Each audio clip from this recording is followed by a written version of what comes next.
Restaurant తనిఖీ చేస్తే అద్భుతాలు బయటపడినాయి అంటండి. అద్భుతాలు. ఇప్పుడు అనండి, చూడగానే నోరు ఊరుతుంది, యమ్మీ, భలే ఉంది అన్ని పదాలు ఇప్పుడు వాడి చూడండి ఒకసారి. ఈ మిర్యాలగూడ ప్రజలు ఎవరైతే ఉన్నారో, మిర్యాలగూడలో దొరికిందంతే. తనిఖీలు చేస్తే, నేను చెప్తున్నా కదా, తనిఖీలు చేస్తే రాష్ట్ర వ్యాప్తంగా ఉన్న even though 5 star hotels, 7 star హోటల్స్లో కూడా కల్తీ ఫుడ్డే ఉంటుంది. 100% డౌట్ లేదు దాంట్లో. 5 స్టార్ 7 స్టార్ హోటల్స్ అని నేను సవాల్ చేస్తా. ఏ అధికారికైనా దమ్ముంటే రండి పోదాం. మీరు ఏ హోటల్కి వెళ్ళినా కల్తీ ఫుడ్డే ఉంటుంది. మనం తింటుంది రోజు విషయమే బయట కొనుక్కునేది. ఎలాంటి మున్సిపాలిటీ అనుమతులు లేకుండా నిర్వహిస్తున్న రెస్టారెంట్లు, షాపులపై కమిషనర్ జి శ్రీనివాస్ ఆధ్వర్యంలో సిబ్బంది ఆకస్మిక తనిఖీలు చేపట్టారు.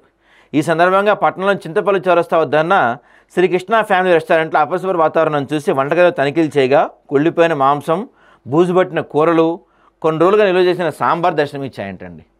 దీంతో అధికారులు ఒకసారిగా కంగు తిన్నారు.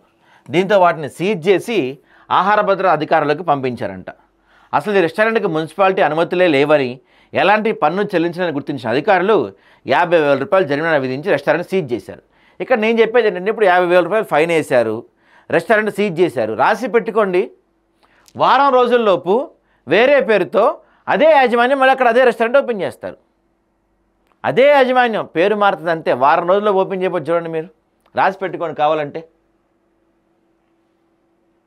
అనంతరం ఖలీల్ దాబాలో తనిఖీలు చేయగా అక్కడ కూడా నిల్వ చేసిన మాంసం ఆహార దర్శనం ఇవ్వడంతో 30,000 రూపాయలు ఫైన్ వేశారంట. రాష్ట్ర రహదారి పక్కన ఉన్న కృష్ణపట్నం రెస్టారెంట్ తనిఖీ చేయగా అక్కడ ఎలాంటి నాసిరకం ఆహార పదార్థాలు లభించలేదు. అబ్బో, షాకింగే ఇది. మున్సిపాలిటీకి చెందిన ఒక వ్యక్తి సదరు రెస్టారెంట్ యాజమానికి ముందస్తు సమాచారం ఇవ్వడంతో అదంటండి. ఇక్కడ కూడా దొంగలు చూసారా, కృష్ణపట్నం రెస్టారెంట్కి వెళ్ళబోతుంటే ఇళ్ళలో ఎవడో వాళ్ళకి టిప్ ఇచ్చాడంట, మీ దానికి వస్తున్నారని మొత్తం క్లియర్ చేసేసారంట వాళ్ళు. నిల్వ చేసిన ఆహార పదార్థాలు, మాంసాన్ని మరో చోటకి దాటవేసి జాగ్రత్త పడినట్టు మిగిలిన సిబ్బంది గుసగుసలు అడుగుకోవడం గమనార్హం. అందమైన పేర్లతో అధునాతన సౌకర్యాలు చేసే రెస్టారెంట్లు వినియోగదారుల నుంచి వేలాది రూపాయలు వసూలు చేస్తూ ప్రాణాలు హరించి వేసేలా కుళ్ళిపోయిన మాంసం, నాణ్యత లేని ఆహార పదార్థాలు వడ్డిస్తూ ప్రజల జేబులను, ప్రాణాలను దోచేస్తున్నారంటే ఇప్పుడు ఏమైంది ఇక్కడ నేను చెప్తుంది ఏంటంటే, వసూళ్ళు ఉంటాయి, నెల నెల వాళ్ళకి వసూళ్ళు ఉంటాయి కాబట్టి వాళ్ళు పెద్దగా పట్టించుకోరు. ఇప్పుడేదో 30,000 50,000 ఫైన్ వేశారు, సీజ్ చేశారు. మహా అయితే వారం, గట్టిగా అయితే నెల అండి. నెల రోజులు మళ్ళీ వేరే పేరుతో ఓపెన్ అయిపోద్ది. మనం మానుకోవాలి తింటాం అంతే. బయట ఫుడ్ అంటే అనే విషయాన్ని గుర్తుపెట్టుకోండి.